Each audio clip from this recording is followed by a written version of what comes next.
briefly then, for the benefit of our viewers who are yet to decide between old and new, I, for example, have opted for the new tax regime just because things become simpler.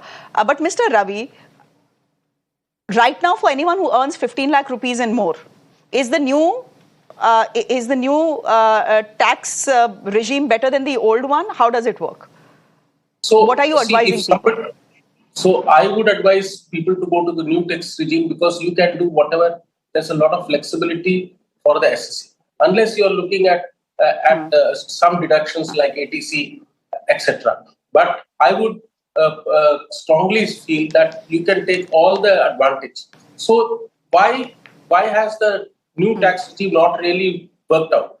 Because the difference between the two tax regimes is only 50,000 rupees. And that is why the whole shift has not happened as drastic as it should have. I would encourage people to go to the new tax regime, provided they give little more sops in terms of HRA, first of all. Second, medical allowance, and a few very, very essential things which are essential. Today, the cost of any hospitalization is very heavy. And that is why I personally feel in terms of insurance, in terms of medical allowance, in terms of HRA, and also in terms of exemption.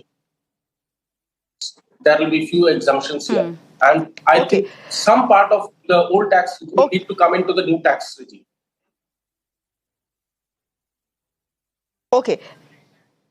You know, I have a couple of questions on health insurance and why we should be taxed, why India's middle class should be taxed for even health insurance, and whether it is fair to tax someone earning 15 lakh rupees 30% of his or her salary. After all, if the government wants to encourage spending, they have to give India's middle class a little money in their hands. Now, news coming in, and this could come true as the finance minister presents the budget, is that rural spending is something that the government will look at and probably put more money in the hands of farmers. How the government does that is something we'll know in the budget, but that is part of the plan. Also, there is a plan to encourage corporates to generate more employment, given that there is an employment crisis in this country. How will they do that? That's again something we'll know once the finance minister starts presenting her budget. For